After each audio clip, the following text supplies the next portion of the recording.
And welcome to another episode of the Don't Argue with the Facts podcast.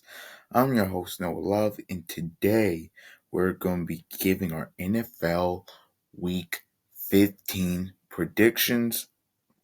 We are also going to be talking about the Thursday night game that happened between the Falcons and the Bucks last night, and we will also be giving an update on Sharon Moore. It's not looking good. It's really bad. Fall from grace right now. But we'll discuss all that here right now on the Don't Argue with the Facts podcast. Let's just kick it off. Falcons. The Falcons go in and upset the Tampa Bay Buccaneers 29-28. They were down 14 in the fourth quarter. They had 19 penalties and found a way to win again. Find a way to win the game. I repeat, the Falcons had 19 penalties. Primetime Kirk. It is primetime Kirk. Was 30 for 44 for 378, 3 touchdowns. By the way, the Falcons were eliminated from playoff contention last week, and they still came here and they fought their tails off. No on the road. No Drake London, by the way. Kyle Pitts stepping up with 11 for 166 and 3 touchdowns. You had David Sills with 78 yards. Bijan is really good. That showed me a lot about Atlanta's character and the fact that Raheem Morris hasn't lost that locker room. The fact that they went out there and played as well and as hard as they did. Because when you're eliminated, you just go out there, the number one thing you're looking for is just playing hard. No panic. Kirk's out there just playing hard. And Kirk Cousins played very, very well. And so now you have to look at this. Tremendous respect for the Falcons on both ends. D. Alfred had a big pick in that fourth quarter. Again, eliminated from the playoff picture. 19 penalties. They could just pack it. Their season's going to be over in a couple weeks anyway, in 3 weeks anyway. They could have just packed it in, but they didn't because they wanted to go out there because a division rival spoil their plans, and they wanted to, most importantly, compete. They competed and they won. Look, hats off to Atlanta in winning this game. The season hasn't went how they've wanted it to. They've had brutal loss after brutal loss after brutal loss. Kirk did his thing. You gotta give a lot of credit. The 3rd and 28, you get 14 yards, and then on third down, and then you get the 14 yards on 4th or 14 to get a field goal range for Zane Gonzalez. Big. But Atlanta looked great, but even though they won, they're not the story here. Tampa Bay. This was a 5-1 football team, Tampa Bay. They are now 7-7. They are 2-6 in their last eight games. Tampa Bay, they have 3 games left. They have Carolina next week. They have the surging Dolphins the week after, and then they have Carolina again. This has been a disastrous 4 weeks. 4 days.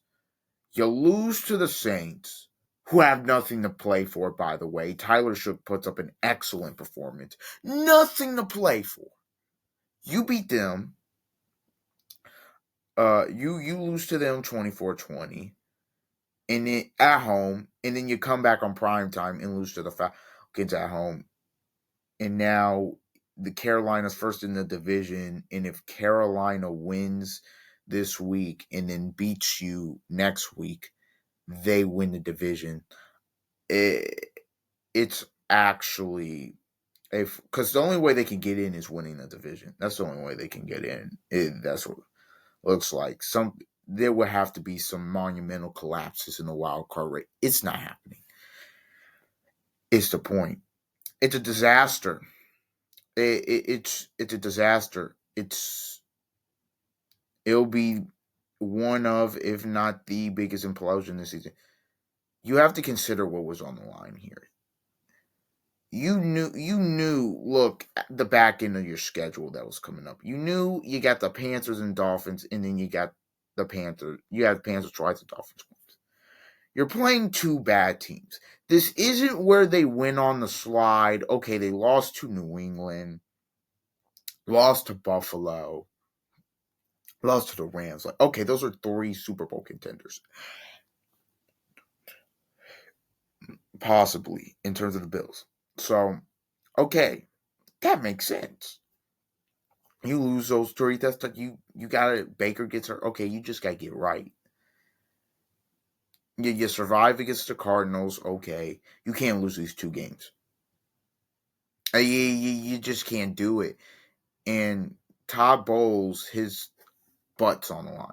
Again, at some point, you're up 2 scores. A lot of people are saying this is going. A lot of people are going to be playing Todd Bowles, bro. The Bucks are up 14 and they got 19, and they're up 14 left. They're up 14 in the fourth quarter, and the Falcons have 19 penalties. You can't lose. I'm sorry. Sometimes it is the player's fault. You can't lose that game. Mike Evans was great. You got Mike Evans back. 6 for 132, still lost. Abuka, 4 for 6-4, still lost. This is not the same team. This is not the same team early in the season. I don't know what happened. Defensively, what are we doing on? Why are we not sinking there on 4th and 14? Kirk, great hole shot. This is a game Tampa should have won. These are back-to-back games that they should have won. The Tampa Bay Buccaneers should be a 9-5 football team. They're not, because their defense has failed them in 2 straight games. And that Baker interception, that's on Baker. You can blame the offense too if you want. But when you give up a 14-point lead late in the fourth, your offense did enough for you to win that game, in my opinion. Your defense did it again. And against New Orleans, like, okay, you can say the offense didn't do enough. They should have scored more because that Saints Shook was incredible. Whatever. Look, losing to New Orleans, that's bad late in the season. But I'm like, okay, if you beat Atlanta, then you got Carolina, beat them, 2 winnable games, like, fine. You're now in a situation. Now, Carolina does have to play on the road at New Orleans. In New Orleans, they beat them already once. But let's be real. Carolina now is in a position where they can lock up the NFC South. Carolina has a chance to host a playoff game for the first time since like the 15th season. I think this is their Super Bowl season. That's insanity. And it's not. And look, Carolina's have very much improved, having a great year for their standards right now. But we have to be honest. This is happening because the Bucks are imploding before our eyes. Look, Panthers are winning big games. Panthers have some big time wins. Don't get me wrong, but they are imploding in front of our eyes. So I don't know, man. Todd Bowles, he was dropping a bunch of expletives, and he knows his seat is hot. He knows that, but also I believe that he was so just disgusted because, like, man, you can't lose that game, man. You just can't. It's a brutal game to lose. That's a brutal game to lose. So yeah, the Falcons upset them. We'll see what happens. On NFL Week 15, we're going to be if they are a playoff team or in playoff contention, we will be previewing the game. Here, look, Commanders and Giants, we're not talking about that. Like, we're just not gonna do it. Yeah, let's just get straight into this. Okay, we'll go Jags, Jets. I think the Jags are going to win by probably 2 touchdowns. I think the Jags are just rolling right now. Brady Cook gets the start. Rookie quarterback. Jags looking for Jags can reach double digit wins for the second time since 2007. They're still winning the division. Look, depending on how this week goes, look, Jacksonville's not out the woods yet in terms of the division. Obviously, Houston's on their tail, and Indy's still there. But Indy, you see their schedule. But if Indy finds a way to win this week, they may have a shot. Jacksonville here, this is a tricky spot coming off that big emotional win back at home. Gets an undrafted rookie quarterback. Jets still play hard. You should win, but with the NFL this year, you just don't know, man. So I think the Jacks will win like 30-14, but you just don't know. We also have we have Eagles Raiders. The Eagles have to win this game, right? Like this can't be a situation where they lost to. I think they lost to the Cardinals a couple of years ago. This cannot look. They've lost 3 in a row. The Raiders are so bad. Like Arizona, when they faced them a couple years ago, they weren't this bad. I mean, they were bad, but it wasn't. The Raiders are so bad. There's no way Philly can lose this game. Come on, man. I'm picking Philly to win. Come on, man. At some point, and look, you could have made the argument they should have won a game Monday night. Both defenses were out of the world. Were out of this world. Jalen Hurts single handedly cost them that game. I'm looking for a bounce back, man. I think the Eagles will do what they have to do. I believe they win this. I'm not going to say going away. I say they win it 24-17. I say it's close because the Eagles just aren't playing good football right now. On the offensive side. Defensive side, they're just not playing good football. That's really what this comes down to right now. They're just not playing good football. So yeah, got a couple of those out the way. Jam packed. Man, just so loaded slate. The Texans take on the Cardinals. Cardinals are still playing hard. Well, last week you couldn't, but I don't think they did, but a couple weeks prior, they have been playing hard. Houston, after the big time win at Kansas City, coming back home, is it a letdown spot? Potentially. That Arizona's got a lot of talent. This is tricky. This is tricky. This is very, very tricky. Jacoby Brissett against that Houston defense. I'm going to roll Houston, but I don't feel great about it. I do not feel great about it.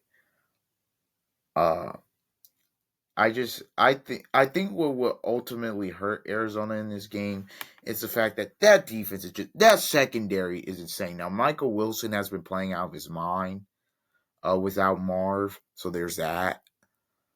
I just think I don't think they're going to be able to run the ball to the clip that they want to. I believe Houston that's one of the best defenses in football. Like they're probably going to get into this playoff. And if they get in and if they get hot, because we know Stroud plays his best ball in January, there's somebody that can wreck everybody's stuff. So yeah, give me Houston. Give me Houston to win this.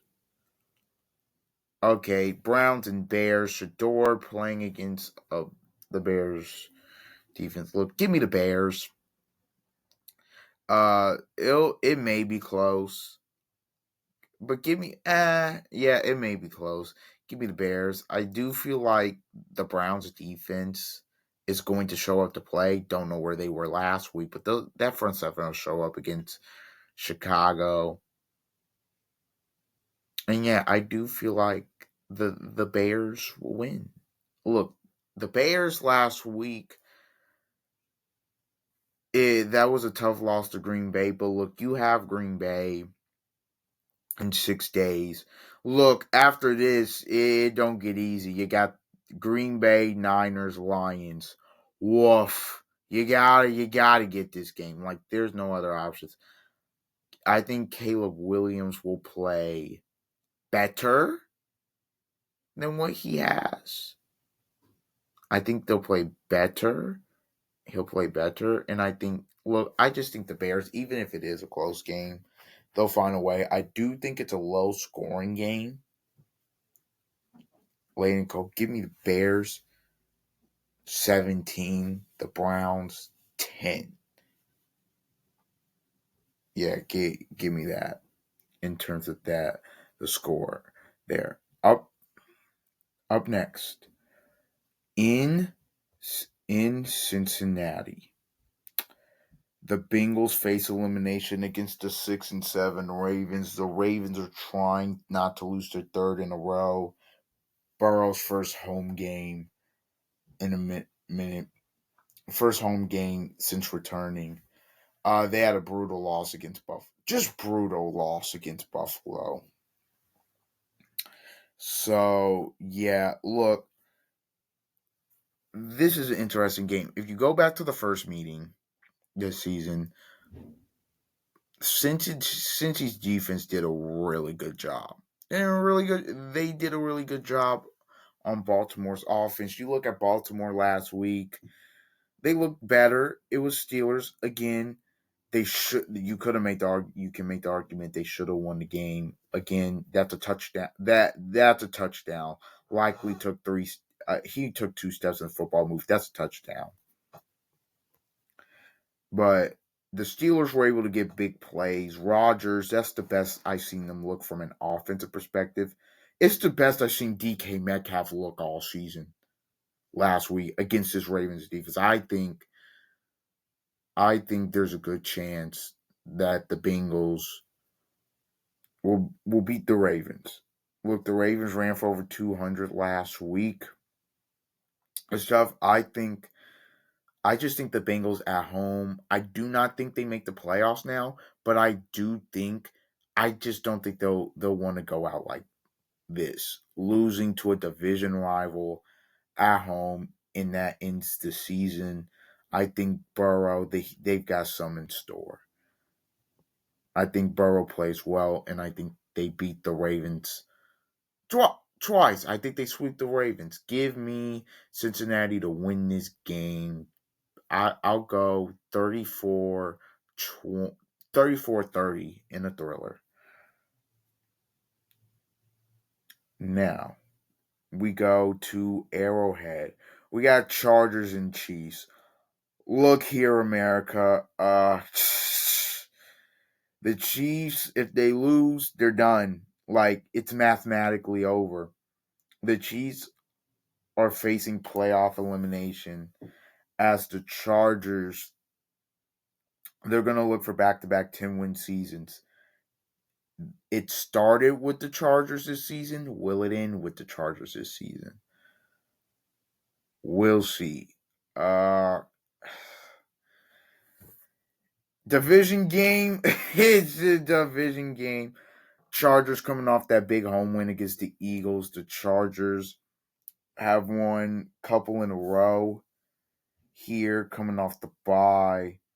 That Monday night overtime game it's brutal one.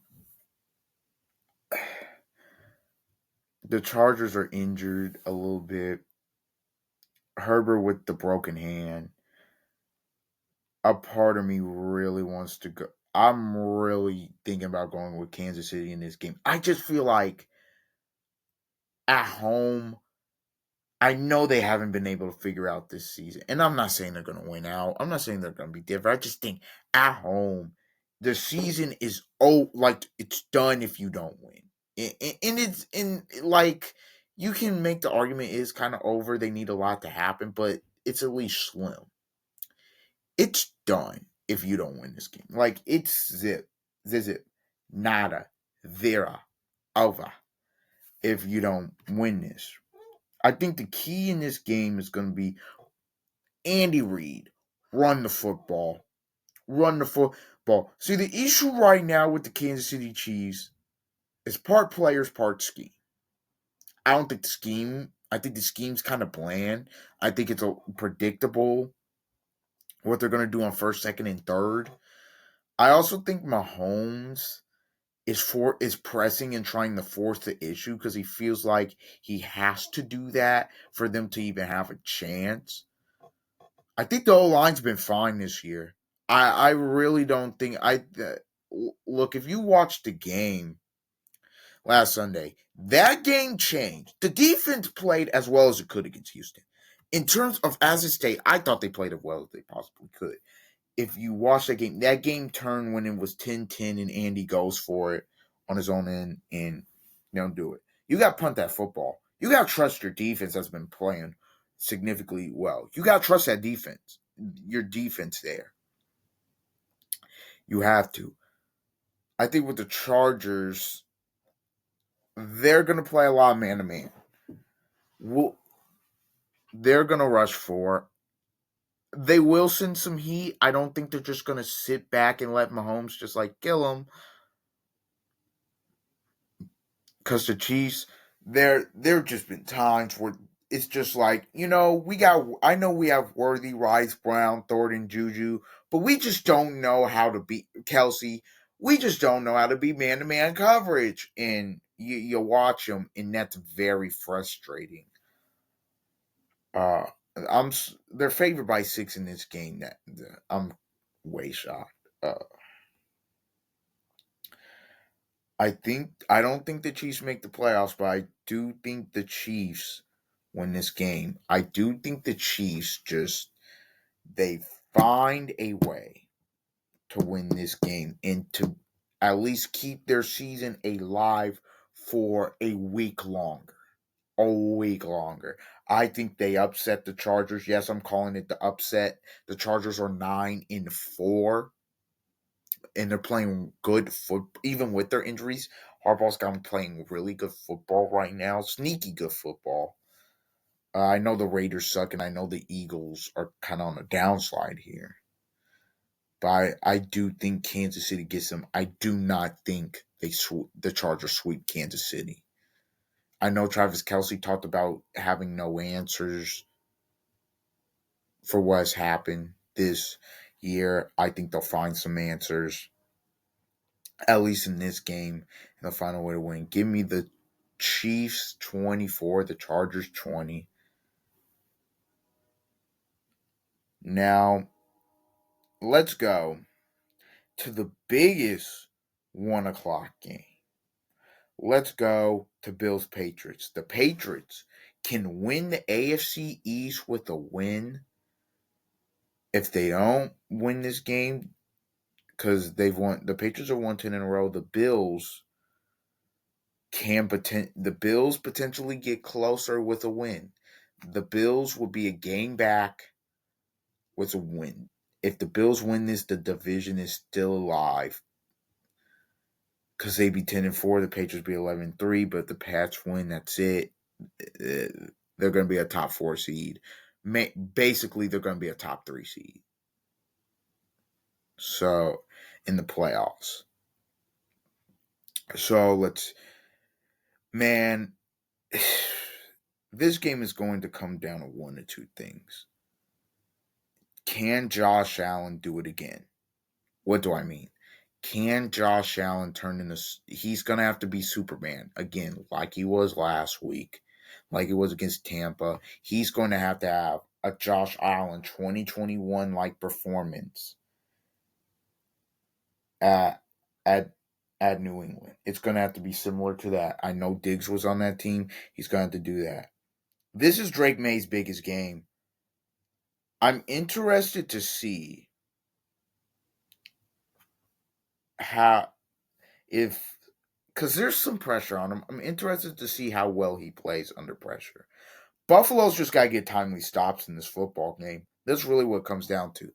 They beat Cincinnati last week, even though Cincinnati was torching them. They beat them because they were able to get timely stops. You get 2 straight interceptions. That one, you get big, and then the other one, you jump up for a pick six. Benford takes it to the house. You find a way to win, and then it comes down to a 3rd and 15, and Josh Allen does Josh Allen things on that. So, this is as close as you can call it with New England. It's as close as you can call it. Are they ready to take that next step and find a way to win at home and win the division? Are they ready to take that next step? I believe that because it's tough. Because Buffalo, the last 2 weeks, I felt like offensively has maybe found something in terms of the run game. I think the keys for for New England. Obviously, you want to control the time of possession, like you did in the first matchup. Diggs is going to have to be key. Look, if you're the Bills, you just got to, in this football game, I don't care. You just got to say, we're taking Diggs away. You're not, Diggs isn't beating us. You just got to say, I don't care. Kayshawn Booty, fine. Hunter Henry, fine. That guy who we just, if you're Sean McDermott, I do not care. Henderson, Steve, go ahead. Run the ball and beat. Diggs beat us last time. He ain't beating us this time. That's what you got to say in this football game. You cannot let Stephon Diggs go like 10 for $120 and beat you. That's just unacceptable. I don't care if you think your corners can cover. They clearly couldn't the first time. No. You cannot let, I'm telling you, anybody else on that football team can beat you. He cannot beat you. That man cannot beat you. Stephon Diggs cannot beat you. You just can't let him do that. So, and then also a key for New England, really take away Kincaid. They run a lot of nickel. So if I'm Buffalo, I'm running it at them. But New England has one of the best running defense. I think if you stop Cook and take Kincaid away, it's just like, where's the offense going for Buffalo? I think it's as simple as that. I think if you do those two things, you'll be in pretty good shape to be able to win a football game. And I think it's at home. I'm going. I'm not gonna. Does New England do it again? I'm going to bet on. I'm going to bet. This is so tough, man, because I've been going back and forth on this. You know what? I'm going to bet that they do it. New England wins the AFC East at home. Give me New England in a thrilling 26-24 victory. That thriller, but they find a way to do it. Up next, we go to the 4 o'clock window. Niners, Titans. Give me the Niners. Not whatever you want. Niners like 31, Titans 14, I guess. Give me that. Panthers and Saints. This is a stat window, big games. Give me the Panthers to win against the Saints. I still think it's close. I think Bryce plays better, but I think the Panthers win it. I think they win it probably 21-14 uh, uh, at home. Now we're getting to the big ones. Indy at Seattle. Brother, I don't even know who Indy's starting quarterback going to be. I've heard that Riley Leonard has taken some snaps, first team snaps, and obviously they said Rivers looked good. I don't know who the heck is going to play. I do not know who the heck is going to play. Breaking news here. I know this isn't NFL related. But Kyle Whittingham steps down as Utah coach after 21 seasons, led him to 10-2 campaign in 2025. We'll talk about that, I guess, a little bit after these predictions. And yeah, but that's some breaking news. But back to the game. Don't even know they're gonna play. This just seems like a game where Indy's not supposed to win it, and they do. They're I just feel some in this game. I just feel like Indy is going to find a way to win. I don't know why. This is a game where theoretically you think Seattle should bludgeon them by 3 touchdowns. I mean, if you look at the way Seattle's been beating people here, I just want to since the Rams game, okay, the Titans it says 30-24, they were up 30-3. 26-0 against the Vikings, 37-9 against the Falcons. They're killing, and even before the Rams game, 44-22 against the Cardinals, 38-14 against the Commanders. They're killing some of these teams. But man, there's something, it's something about, see, it's something about this game where it feels like a trap game. I don't trust it. I'm gonna go Indy for a big time upset. I think Jonathan Taylor has a big game. I do. I don't know who the quarterback will be. I think they play serviceable. I think Seattle. This is a game that you're gonna look back and say, "WTH? What the heck? How did they lose this game?" I think Indy pulls it off. To me, it's either Indy's pulling off the upset or Seattle's beating them by 4 scores or 3 scores. Like, there's no in between. Seattle's either going to blow the doors off or Indy's just going to squeak out a win. There's no in between. And give me the Colts to win this, though. Give me the Colts to win. I'll say they win 27-23. I will go with that. Or 27-20. Yeah, 27-23. That's fair. Another 4 o'clock window game. 4:25. We got Rams and Lions in LA. The Rams are favored by 6. Stafford against Goff. Campbell McVay again. The Lions have had 10 days off, a mini bye since that game. It's another high stake matchup this time in LA. The Lions need this game. It says plain and simple. The Lions need this game to stay ahead in that, to stay there in that playoff race. You look at where they are right now. They're 8th. They're 8th right now in terms of the playoffs. They're right behind Chicago. If they were to win and Chicago were to lose to the Browns, the Lions would jump them because they beat them early in the season. Look, if you're Detroit, you just got to stay a game behind of Chicago. You play them in week 18 so that if you beat them, you'll get into the playoffs. Right now,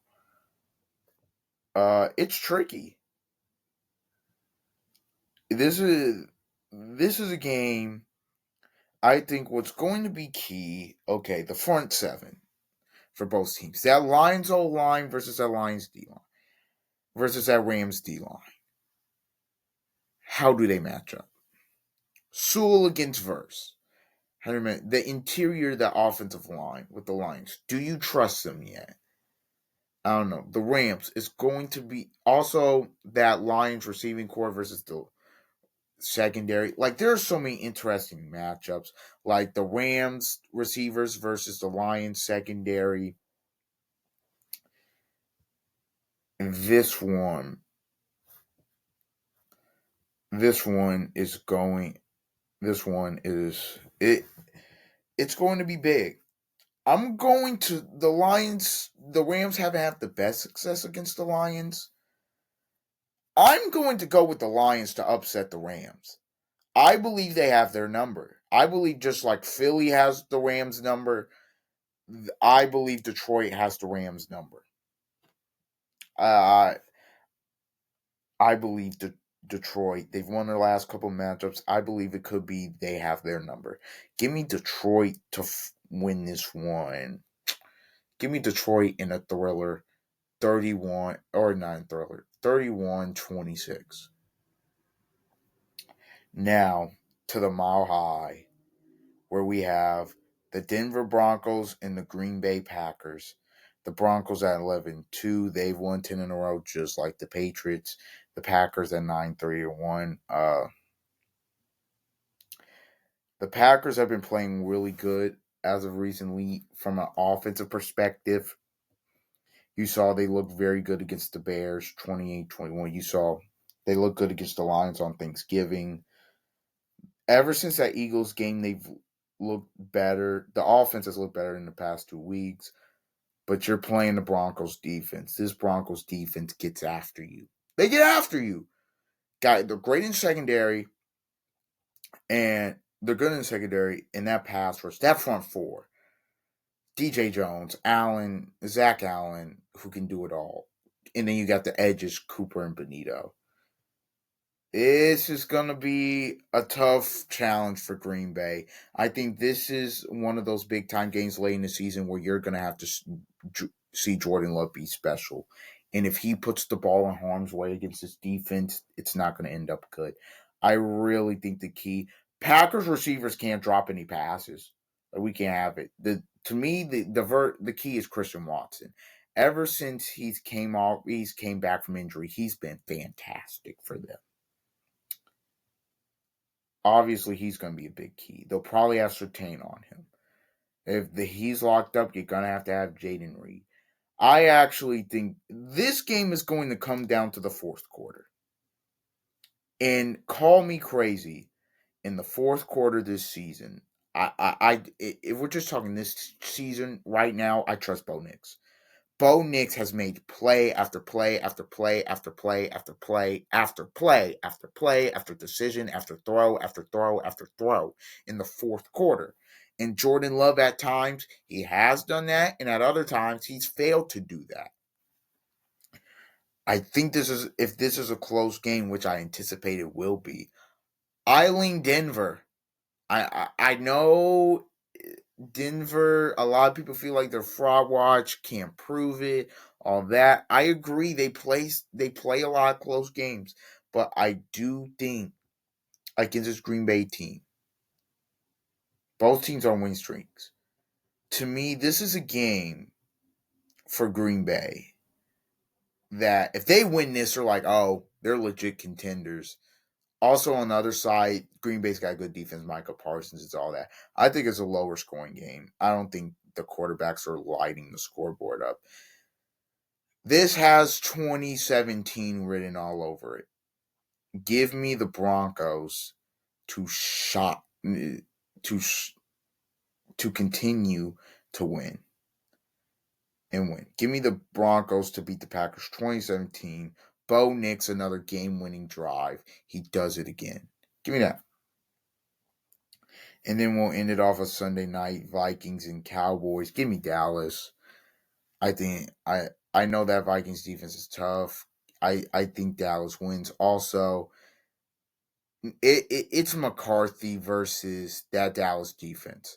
Something's got to give here. But I think Dallas is gonna find a way to win.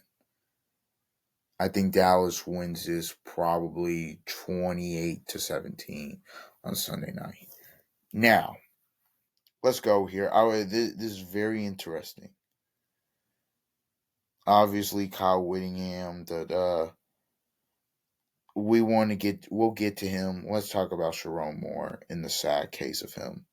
Sharon Moore, obviously, I posted a video. He was fired, and then he had gotten arrested.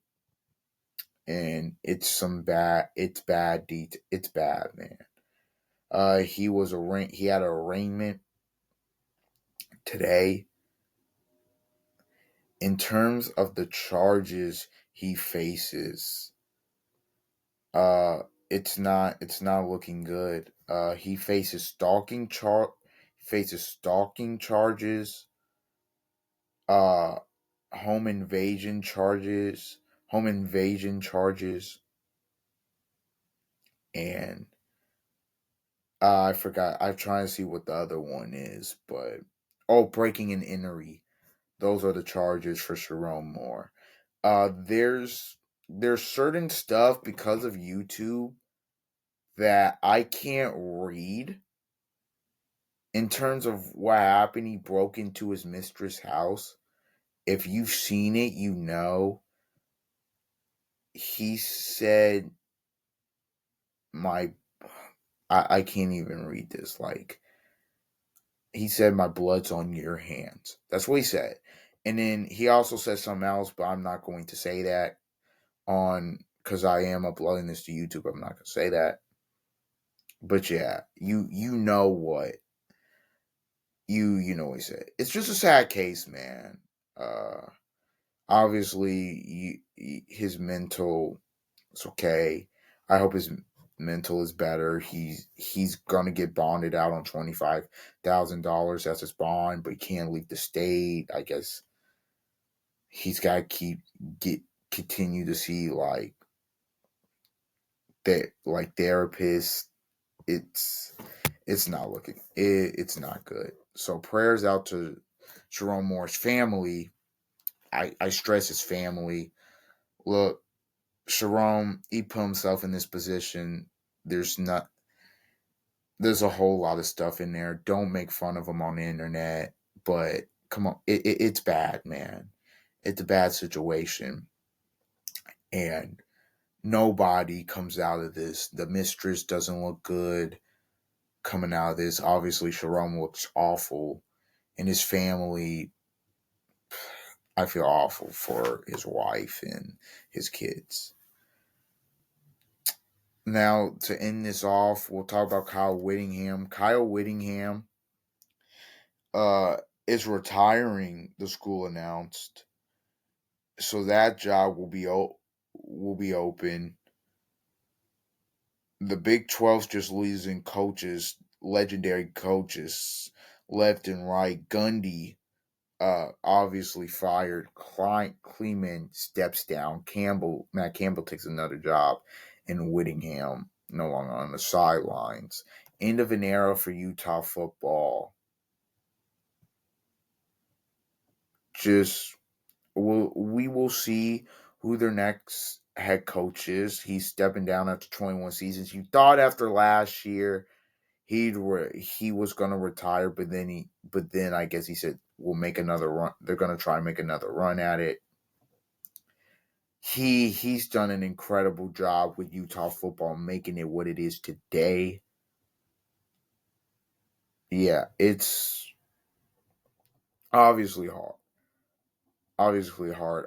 All-time wins leader, 177-88 career career record as head coach. Back-to-back Pac-12 championships. He's 11-6 in bowls. He had 8 10-win seasons, including this season. 37 All-Americans. He's produced 16 individual award winners, 5 NFL first-round draft picks. He went to 4 New Year's Six bowls, 2 Rose Bowls, 1 Sugar Bowl, 1 Tostitos Bowl. Shout out to Kyle Whittingham. Has done a great job at Utah, and I wish him the best. All right, everybody. This has been an episode of the Don't Argue with the Facts podcast. Please like, comment, share, subscribe, and until the next time, see ya.